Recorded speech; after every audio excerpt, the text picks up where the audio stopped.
What's up mga katunay? Ako nga pala si BT at nandito ngayon tayo sa BT Reaction and welcome to my channel, Tunay na Kritiko!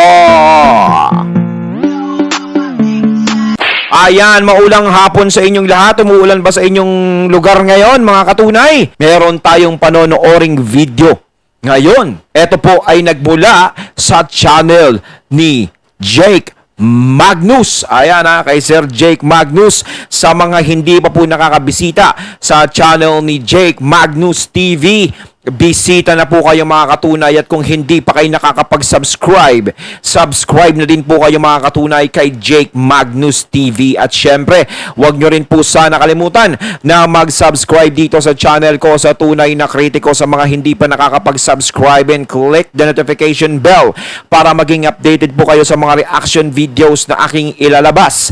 At huwag na natin pagtagalin at sabay-sabay na nating panoorin ang laman ng video na hatid sa atin ni Jake Magnus TV at bibigyan natin ng reaksyon. Siyempre, ito yung video na binibigyan niya rin ng reaksyon at dadagdagan pa natin para sa pool na sa pool ang dapat masapul.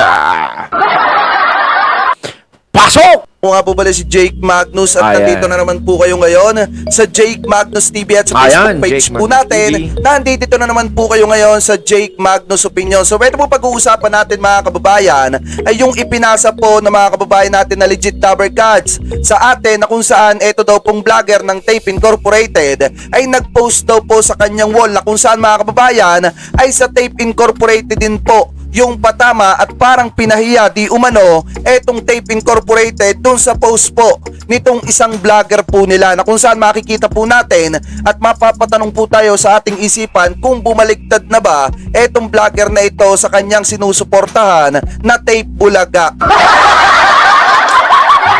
At dito mga kababayan, gagawin ulit natin yung lagi nating ginagawa nung una na sumuporta tayo sa Tito Vic and Joey, na kung saan tinitingnan po natin yung mga real-time views nila online. Mga kababayan, dito gagawin ulit natin yan. Titingnan natin kung talaga nga ba na ibinaon ng EAT sa hukay etong Tape Bulaga mga kababayan. Ano po, pero bago po natin pag-usapan yan at bago po natin talakayin yan, ay nais ko po muna sabihin sa inyo na kung kayo po ay bago pa lamang po sa ating YouTube channel, hinihikayat ko po kayo na huwag nyo po sanang kalimutan na i-like etong upload natin na ito, at huwag nyo na rin pong kalimutan na mag-subscribe sa ating YouTube channel. Hit na rin po yung ating notification bell para lagi po kayong updated sa tuwing mag-upload po tayo or magtatalakay tayo ng mga ganitong klase ng video or issue mga kababayan. At kung kayo naman po ay nasa ating Facebook page, hinihikayat ko po kayo na huwag nyo po sanang kalimutan na i-share po at i-react po etong ating mga ina-upload, at huwag nyo na rin pong kalimutan na mag-follow sa ating Facebook page. Maraming salamat po sa balansabang pagsuporta po ninyo sa ating YouTube channel, maging dito po sa ating Facebook page mga kababayan. At gusto ko din po kayong batiin ng isang magandang umaga, tanghali, hapon, gabi, saan man sulok kayo ng mundo naroroon, mapa sa Pilipinas man po kayo or ibang bansa. Sana po ay nasa mabuti po kayong kalagayan at gabayan po kayo ng ating Panginoon. Mabuhay po kayong lahat. So eto na nga mga kababayan, basahin po natin itong in-upload po nitong si Bells Pills, na kung saan masasabi po natin na tila patama po ito sa Tape Incorporated po mismo. Talagang napakatindi nito mga kababayan, dahil kung babasahin po natin etong upload ni Bells Pills, sabi niya dito mga kababayan, eto Bells Pills 2 Quezon City. Ayan. Maraming salamat po sa TVJ. Yun yung sabi niya, himala mga kababayan. Nagpasalamat sila sa Tito Vic and Joey. Alam naman natin to si Best Pills is tagapagtanggol ng kabila. No, yan parang yung nagbablog para sa kabila. So ito is maraming salamat po sa TVJ. So nagpapasalamat siya sa TVJ. Why? Aba, parang nag-iba ang ihip ng hangin. 'Di ba? Parang nagbago. Ano ang nangyari? Aha, something smells fishy. Sabi pa dito mga kababayan, dahil isa kayo sa naging daan para umabot ng 44 years ang tahanang pinakamasaya, kung saan ang mga legit Tower Cats at naging kapuso ay naging bahagi ng programang ito. So ibig sabihin Sandali Sir Jake, puputulin ko muna, no? Ako muna ang mauuna. Eto, Maraming salamat po TVJ dahil isa kayo sa naging daan para umabot ng 44 years ang tahalang pinakamasaya kung saan ang legit Dabber Cats at naging kapuso ay naging bahagi ng programang ito. Ayan na, inaamin dito na dahil sa TVJ ay umabot ng 44 years ang Itbulaga na alam naman natin na totoo, no? Na tinatanggi naman ng kabila. Di ba? Buti pa nga yan, sige, ayan, no? Nagsalita ka ng ganyan, yung dyan sa Best Pills, nagsalita si Best Pills ng ganyan. May buti ikaw na-appreciate mo. Ba't sila hindi nila ma-appreciate? Di ba? Alam naman natin talaga na ang Itbulaga ay di nila ng TVJ yan. Dahil sa TVJ, kaya nakilala yan. Kaya hanggang ngayon is pinapakinabangan yan at naging tahanang pinakamasaya ngayon. No? Ang tanong, masaya pa ba? Di ba? Ang laki ng paghihirap na ginawa ng TVJ dyan. Kaya dapat talaga is binibigyan sila ng credits, no? Dyan sa Itbulaga na ngayon hindi nila ginagawa. Kung may mga mapapabating tao sa TVJ ayaw nilang mabati. 'Di ba? Pero dapat hindi nyo hinaharang 'yan. Kung batiin man ng mga tao ang TVJ, madulas man sila nabatiin 'yan, dapat maging proud pa kayo. Kasi dahil sa TVJ, nagkaroon kayo ng trabaho at naging host kayo ng Itbulaga. 'Di ba? Mga kababayan, aminado po mismo yung mga vlogger ng Tape Incorporated na ang nagpakahirap at dapat nagmamay-ari ng trademark na Itbulaga, mga kababayan, ay eto pong Tito Vic and Joey dahil sila po yung nagpakahirap para po maabot ng Tape Bulaga kung nasasan po sila ngayon, mga kababayan. Tito Vic and Joey po, yung nagbangon sa Tape Bulaga, Tama. kung ano po yung tinatamasa ng mga bagong host dyan, mga kababayan. So, ibig sabihin, aminado po itong si Bells Pills, mga kababayan, na ang TVJ ay Itbulaga at Itbulaga is TVJ. Oo, Hindi na tama. kayang paghiwalayin. Oo naman, totoo yan. That's true. No, tama nga yung sinabi ni Sir Jake. No, kung sa pinakamalaking ambag lang diyan sa Itbulaga, walang tatalo sa TVJ. 'Di ba? Kaya nga sinasabi ko noon, no? O sige, tape management ganto, sila nagpapasweldo, sila yung gumagastos ng ganyan. Pero bukod doon, no, kahit sila ang gumastos ng ilang beses o ilang milyon, kung ang mga mapapanood ng tao ay hindi tatangkilikin ng tao, wala ding mangyayari. 'Di ba, Sir Jake? Kahit na anong gastos pa ang gawin nila, kahit na ganong kalaking premyo, kung ayaw talaga tangkilikin ng tao yung laman, wala talaga.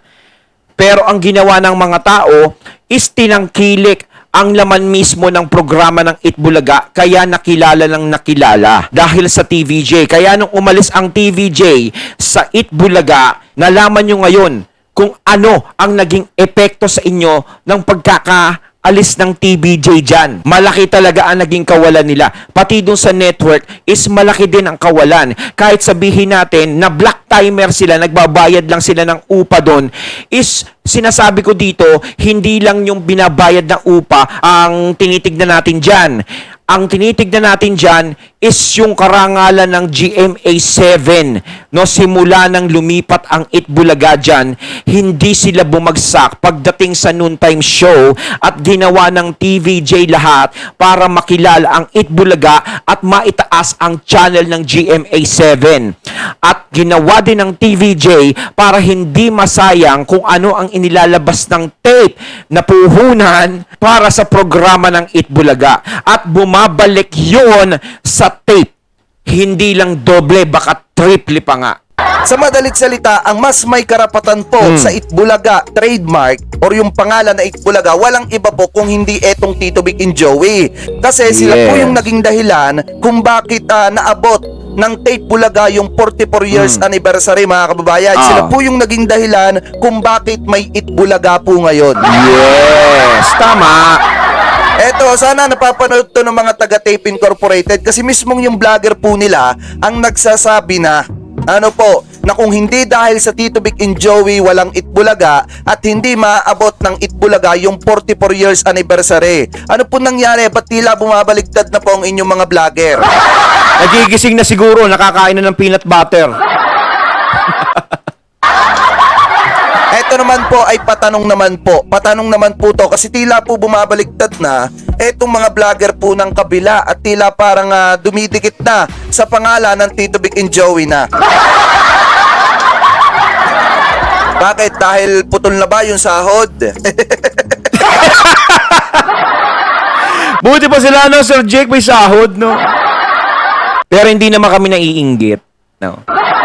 Kasi sa totoo lang, no, kami, bukal sa puso namin, ang ginagawa namin na pagtatanggol sa TVJ, no, na walang inuutos, walang kahit na anong kabayaran. Ang sarap sa amin yung kusang loob. 'Di ba? Ako nga lang sa akin, tunay na kritiko, ganto. Mabati lang ako ng TVJ sa TV, mabati lang ako ng Sir Joey De Leon ng TVJ.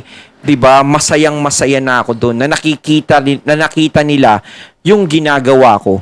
Yung pagde-defend ko din sa kanila is nakita nila simula nung binati nila ako ng 2 times, no, yung channel ko. Kaya malaking pasasalamat ko na doon.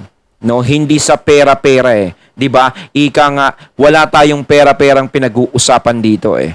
No? Parang sa TVJ, ang importante ay mapasaya yung mga tao. Kami naman ang importante ay mailahad at maipakita namin sa mga tao, lalong-lalo na sa mga sumusuporta sa TVJ, ang katotohanan. At maisampal naman sa iba na kumukontra at sumisira sa TVJ ang katotohanan din para mamulat sila. dahil hindi na ba makakubra ng kalahati?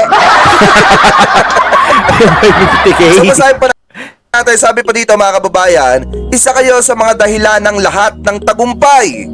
Biruin nyo, sabi niya pa dito, lahat ng tagumpay na meron ngayon ang longest running noontime show na inyong naging parte ng buhay. So ibig sabihin, ano po, naniniwala etong vlogger ng Tape Incorporated na si Best Pills, mga kababayan, na talagang yung Itbulaga ay sa Tito Vic and Joey. Kasi alam niya sa sarili niya na naging parte ng buhay ng Tito Vic and Joey yung Itbulaga. At isa sa naging matagumpay, mga kababayan, or nagpatagumpay sa Itbulaga ay walang iba kung hindi etong Tito Vic and Joey. Kasi nga naman, sabi ko nga sa inyo, itong mga panahong naghihikahos etong Itbulaga, ang Tito Vic and Joey lamang po ang nagbangon niyan. Kaya nga ipinagigiita natin, ipinagigilgila natin na Tito Vic and Joey ang mas may karapatan sa trademark na Itbulaga na pilit kinakamkam po nung kabila. So ngayon, mismong sa bunganga na po ng vlogger nila nagmula yung salitang tagumpay ng dahil sa TVJ, sa Tito Vic and Joey, kung nasasaan ngayon or kung ano ngayon yung tinatamasa ng mga bagong host po diyan. Oo. Swerte nga yung mga bagong host ngayon, wala sila ganong pinaghirapan eh. 'Di ba, hindi na sila naghirap para makilala yung Itbulaga, kilala na yan. Pero grabe ang ginawang sakripisyo ng TVJ dyan para ang Itbulaga ay mailagay sa pedestal. Yung sinasabi nga na naghihikaos ang Itbulaga, ginawa ng TVJ ang lahat para umangat ang programang yan. Kaya sasabi natin, kahit na anong puhunan ilabas mo diyan, kung talagang hindi tatangkilikin ng tao naman, wala. Walang kwenta yan. Pero dahil sa sipag, tiyaga ng TVJ, napayakap nila ang mga tao sa kanila. Lalong-lalo dito sa programa ng Itbulaga. Kaya ang swerte talaga ng mga bagong host ngayon dyan. Sila ang nakikinabang. Kaya dapat magbigay kayo ng respeto, hindi yung pambabastos yun sa kabila. Dapat ganun eh. Hindi na nga kayo nagbibigay ng credits eh. Pinepretend nyo na nga sa sarili nyo na kayo ang bagong mukha ng Itbulaga. Dapat di naman ganun. Ano ba naging hirap nyo dyan? Diyos ko, kinuha lang kayo dyan, tapos nandiyan na kayo eh. Wala nga kayong kahirap-hirap. Sabi pa nga dito mga kababayan, basahin pa natin. Ayan. At sa mga bagong host naman, nawa po ay basbasan nyo sila upang ipagpatuloy ang inyong magandang hangarin at simulan. Salamat, TVJ. Nakiusap eh, no? Nabasbasan, no? Tutulang mga kababayan, wala namang kasing issue dun sa mga bagong host. Wala naman. Nagkakaroon kasi ng issue dun sa mga bagong host kasi nakikisali po sila sa hindi pagkakaunawaan ng Tito Vic and Joey. Isa dyan yung pagpaparinig. Saka ng Tape Incorporated. At sila po nagpapasaring, bumibira, tinitira etong Tito Vic and Joey. Kaya po nagkakaroon ng komplikasyon pagdating po sa mga supporter. Kaya po nababatikos etong mga bagong host ng Tape Bulaga, nitong generic na Itbulaga. Hindi naman dapat kasi nila ginagawa yun. Kung may respeto sila sa TVJ dahil alam nila na icon yan, no? At talagang yan ang naging tunay na mukha ng Itbulaga, na kung ano ang pinapakinabangan nila, dapat hindi nila ginaganon. Hindi na sila nakikisawsaw, 'di ba? Para bastusin ang TVJ, hindi na dapat ganon. Alam nyo, nakakatuwa minsan si Best Pills, ano? Kasi unang-una dito sa ibinitawan niya mga pahayag na ito, parang inamin niya na mali yung ipinaglalaban ng Tape Incorporated. Parang sinabi niya dito, mga kababayan, parang sinabi niya na yung kinukuha ngayon ng Tape Incorporated sa Tito Vic and Joey ay hindi talaga para sa Tape Incorporated. At parang pinapahiwatig niya sa taong bayan, mga kababayan, na walang paghihirap ang Tape Incorporated sa kung ano yung success ngayon na natatamasa ng Tape Bulaga. Kasi sabi ko nga sa inyo, mga kababayan, ito yung lagi kong sinasabi. Hindi talaga magtatagal yung kasinungalingan. Darating at darating yung pagkakataon na unti-unti po Lalabas ang lalabas yan. katotohanan. At makakamta ng Tito Vic and Joey yung hustisya para po sa kanila, yung pinaghirapan nila, makakamtan po nila yon pagdating ng araw. Dahil nga, dito pa nga lang, mismong vlogger na ng kabila ang nagsasabi na etong Tito Vic and Joey ang isa sa mga dahilan kung bakit naging matagumpay etong Tape Bulaga or etong branded na Itbulaga, mga kababayan. At isa ang Tito Vic and Joey kung bakit may napapagtrabahuan at natatamasa yung mga bagong host po diyan ngayon, katulad niyang sina Buboy at niyang sina Isko at saka niyang sina Paulo Contais. Diba? So ngayon, mga kababayan, ang masasabi ko dito, etong si Bells Pills, talagang parang dumura siya pataas tapos pumatak sa kanyang noo. Kasi nakalagay dyan, maraming salamat TVJ. Salamat sa inyong husay sa loob ng 44 years. Aminado siya, no? Si Best Pills, no? Kayo ang icon. Kayo ay icon. At mananatiling legacy or legacy. Isa kayo sa dahilan ng 44 years. And then, ang Tito Vic and Joey talaga ang dahilan kung bakit may 44 years. Kasi kung tutuusin naman nga talaga, mga kababayan, ang Tape Incorporated, sakalang pumasok ang Tito Vic and Joey, ang Itbulaga, sa Tape Incorporated nung taong 1981. At ito pong Itbulaga, sinimulan po ito nung taong 1979. So, ibig sabihin, ito pong Tape Incorporated ay wala pong karapatan talaga mag-celebrate ng kahit 45 years, 46 years, hanggang 50 years. Tama, wala pa yung Tape Incorporated nun eh. Kaya nakapagtaka na sineselebrate nila yung 44 years. Dahil 1979 is Itbulaga na yan. No, TVJ ang kasama niyan. Wala pa sa buhay nila ang tape. So, hindi talaga dapat na sineselebrate nila yan. At ang may karapatan mag-celebrate ng pangalang Itbulaga ay ang TVJ. At dapat ang pangalang Itbulaga talaga ay mapunta talaga sa TVJ. Ang problema nga lang, pinarehistro nila. Kaso hindi naman, yung pagkakarehistro, hindi naman for yung parang sa pamagat ng programa talaga, kundi sa mga merchandise, di ba? Yung mga doon lang pinarehistro ng tape. Pero sa kabuuan yan, TVJ talaga ang may karapatan sa lahat-lahat. Kababayan, wala po silang karapatan dyan. Kasi hindi naman po sila yung nagpakahirap niyan. Gaya nga nung sabi ni Bells Pills, ang Tito Vic and Joey yung dahilan ng tagumpay at dahilan kung bakit mayroong 44 years anniversary, hindi po ang Tape Incorporated. Ayon, natating natunghayan ang video na nagbula kay Sir Jake Magnus, isa sa mga Tape Bulaga vlogger, no? Parang sinabi ni Sir Jake, dumura pataas, pumatak sa noo yung dura niya. Bumalik. Parang boomerang, paghagis mo, balik sa'yo, ikaw ang tinamaan. Ngayon, nalalaman nyo na kahit yung vlogger nila is aminado, no? Na ang TVJ ay Itbulaga at ang Itbulaga ay TVJ. Kahit kaninong tao nyo sabihin yan o itanong, yun lang ang sasabihin nila.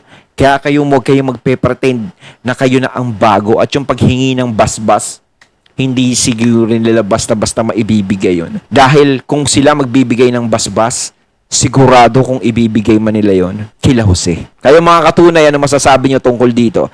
So once again, I'm BT and I'm out. Peace.